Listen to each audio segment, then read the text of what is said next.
ନମସ୍କାର। ଜୟ ଜଗନ୍ନାଥ। ପଦବୀ ବଡ଼ ନୁହେଁ, ମଣିଷପଣ ବଡ଼ ଆଜ୍ଞା। ଜୀବନରେ ଆମେ ସମସ୍ତେ କିଛି ନା କିଛି କାମ କରୁଛୁ।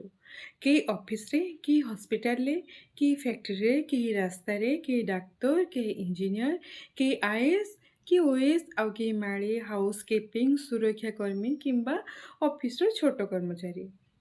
କିନ୍ତୁ ଆଜ୍ଞା ମନେ ରଖନ୍ତୁ, କାମ ଛୋଟ ହେଇପାରେ କିନ୍ତୁ କାହାର ପରିଶ୍ରମ କେବେ ଛୋଟ ନୁହେଁ। କେହି ନିଜ ଶରୀରର ଝାଳ ଦେଇ ରୋଜଗାର କରୁଛନ୍ତି, ଆଉ କେହି ନିଜ ମସ୍ତିଷ୍କର ଚାପ ସହି ରୋଜଗାର କରୁଛନ୍ତି।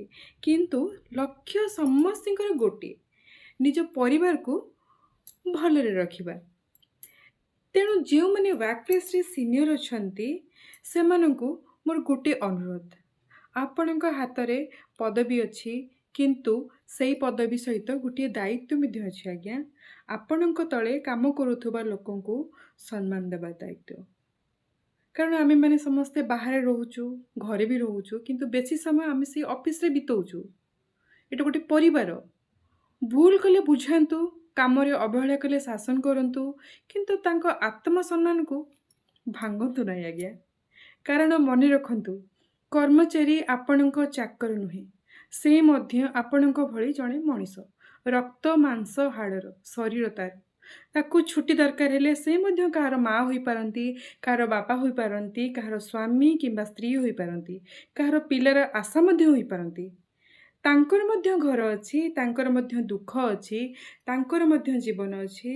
ଆପଣ ତାଙ୍କୁ ଦରମା ଦେଉଛନ୍ତି ସତ, ତାଙ୍କର ସମୟ ନେଉଛନ୍ତି, କିନ୍ତୁ ତାଙ୍କର ମଣିଷପଣ କିଣିପାରିବେ ନାହିଁ। କେବେ ଆପଣ ଭାବିଛନ୍ତି କି, ଯଦି ଆପଣଙ୍କ ଘରର ଝିଅ କିମ୍ବା ପୁଅକୁ କେହି ୱାର୍କ ପ୍ଲେସ୍ରେ ଅପମାନ କରନ୍ତା, ତେବେ ଆପଣଙ୍କୁ କେମିତି ଲାଗନ୍ତା? କେମିତି ଲାଗିଥାନ୍ତା ଆପଣଙ୍କୁ? ତେଣୁ ଅନ୍ୟର ପିଲାକୁ ମଧ୍ୟ ସେହି ସମ୍ମାନ ଦିଅନ୍ତୁ, ଯେଉଁ ସମ୍ମାନ ଆପଣ ନିଜ ପିଲା ପାଇଁ ଚାହାନ୍ତି, ନିଜ ବାପା ପାଇଁ ଚାହାନ୍ତି, ନିଜ ମା' ପାଇଁ ଚାହାନ୍ତି, ନିଜ ଭଉଣୀ ପାଇଁ ଚାହାନ୍ତି। ଆଉ ଗୋଟିଏ କଥା, ବଡ଼ ପଦବୀ ମିଳିଗଲେ ମଣିଷ ବଡ଼ ହୁଏ ନାହିଁ, ବଡ଼ ହୃଦୟ ହେଲେ ମଣିଷ ବଡ଼ ହୁଏ ଆଜ୍ଞା। ଡିଗ୍ରୀ ଆପଣଙ୍କୁ ଚାକିରି ଦେଇପାରେ, ପଦବୀ ଆପଣଙ୍କୁ ଅଧିକାର ଦେଇପାରେ, କିନ୍ତୁ ମଣିଷପଣ ହିଁ ଆପଣଙ୍କୁ ସମ୍ମାନ ଦେଇଥାଏ। ତେଣୁ କାହାକୁ ଛୋଟ ଭାବନ୍ତୁ ନାହିଁ, କାହାର ପରିଶ୍ରମକୁ ଅପମାନ କରନ୍ତୁ ନାହିଁ, କାହାକୁ ଏତେ ଚାପ ଦିଅନ୍ତୁ ନାହିଁ ଯେ ସେ ନିଜ ଜୀବନକୁ ଭାର ବୋଲି ଭାବିବ, ଆରମ୍ଭ କରିଦେବ।